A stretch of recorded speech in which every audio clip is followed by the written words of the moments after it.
lullabies. They make you think of mothers and children. They make me think of motherhood and the lovely saying my grandmother had about motherhood. She said, motherhood is no place for sissies. Well, you all laughing.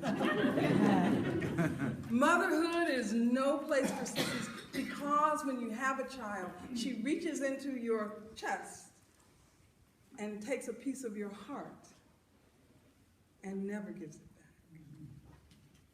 There's a story from Tanzania about motherhood. It has to do with a widow whose husband left her alone with no children in a society where children were the only form of wealth. She worked her small patch of land every day. It was right at the base of a mountain. She would plant the seeds away from the mountain and then walk back toward the mountain. And when she got to the bottom, she'd look up to the spirit that lived there and ask one question: why? Why have I no children? And one day, just as she got to the end of that row and looked up, there was a man standing there. He was dressed in the robes of a chief, and he held out his hand to her. He said, "Mother, plant these seeds, and all of your problems will be solved." She planted the seeds, she watered them, and they grew into vines, and on the vines there were gourds, beautiful gourds. So she cut them and took them into her house. She put them in the rafters to dry, except for the biggest one and the most beautiful one, which she put by the fire so it would dry more quickly. The next day, when she went to work her fields, a strange thing happened to those gourds. They began to grow arms and legs and heads. They became children. The ones in the rafters called down to their brother, "Bolasile, Bolasile, let us down." And little Bolasile ran and got a ladder, and his brothers and sisters came down. They swept her house and her yard, they made dinner for her, and then before she came home, they climbed back up into the rafters, and Bolasile went back by the fire, and they became gourds again. When she got home, she couldn't figure out what had happened, but it happened day after day after day. And finally one day, her neighbors came to her and said, "Who are those beautiful children who come and work for you every day?" And she got mad. They were playing a trick on her. They were trying to taunt her because she had no children, and they did. So the next day, she decided to catch them out. She left as if she were going to go and work in her fields, but she hid in the bush, and that's when she saw it. She saw the gourds transform into children. She saw the ones in the rafters call to their brother and watch them come out and do all the work. And just as they were going back to their places, she stepped out of the bush and she said, "Wait, stop, and be my children, and I will love you forever." And she almost did. But one day, she was making dinner, and she was working in the yard. She chopped some vegetables and put them in a bowl and put water in the bowl and turned to go back into the house. And Bolasile, who had always been a little slow, was sitting on the doorstep instead of by the fire. She tripped over, and water went everywhere, the bowl broke, and she did exactly what we've all done. She lost her temper. "You stupid boy! Why weren't you where you were supposed to be? Why can't you do what I tell you to do? Well, no wonder you're nothing but a stupid gourd." And she turned to her other children and she said, "You're all just a bunch of stupid gourds." And when she turned to look at Bolasile, he was a gourd.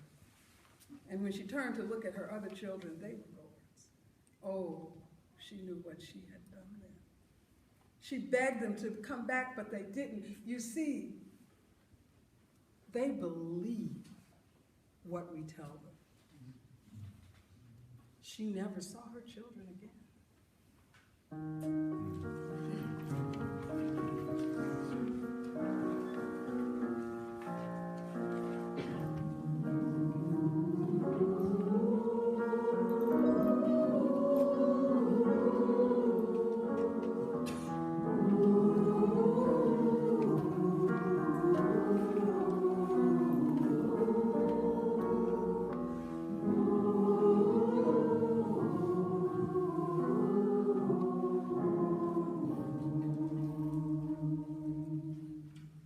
I'm not going to leave you there.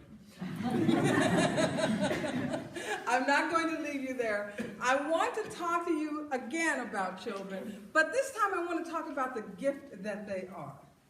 They are gifts. They give us gifts just by being, and we give them gifts. The first gift that we give to our children is their name. I have lots of names. I have a Yoruba name that I acquired when I became a storyteller. I have a Hebrew name that I got when I became Jewish. I have a name that my daughter's friends gave to me, Mrs. Mommy, and I will answer to it if you call me. But the name that I keep is my birth name, because that was a gift from my father. And when your father gives you a gift, you are required to keep it. My father was a man's man, career Army. And when he got married, the expectation on his part was that his little wife would produce men. So, when my mother became pregnant, he waited for his son. And 9 months and 2 weeks after the honeymoon, I showed up. I was not a boy. And my father had a choice. And that's how I came to be Jacqueline, the daughter of Jack. I grew up hearing stories about my father, who died when I was 8. But he lived in my mother's heart, and she would tell me about him standing over my crib and talking about all the wonderful things I was going to do and about how beautiful I was. And I would follow my mother around and make her nuts, asking her questions, and he'd say, she's going to be a scientist. My father's gift. I needed it because eventually I became a parent.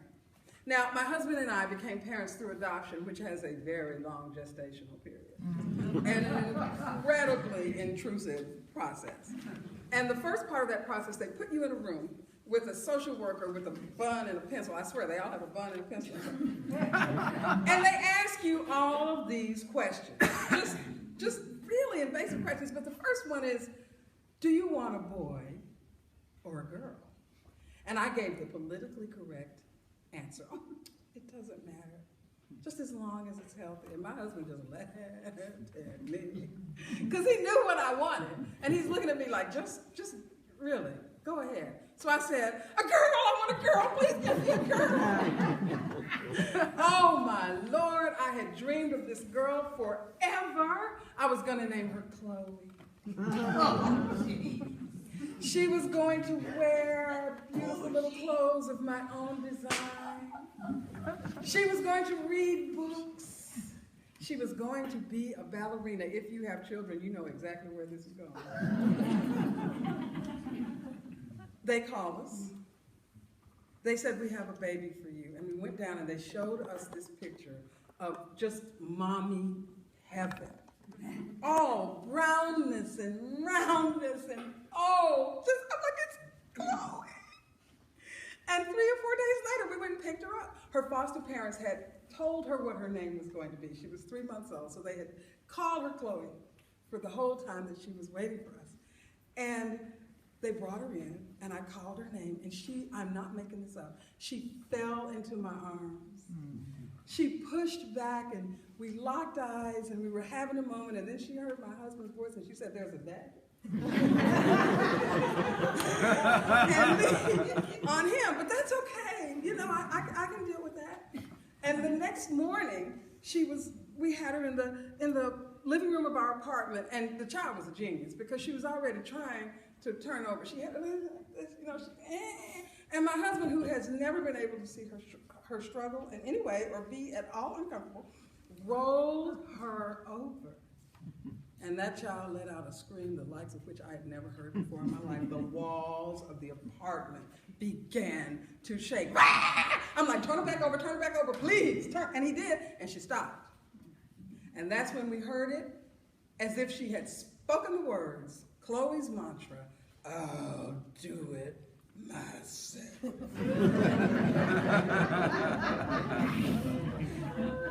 right then I buried the ballerina.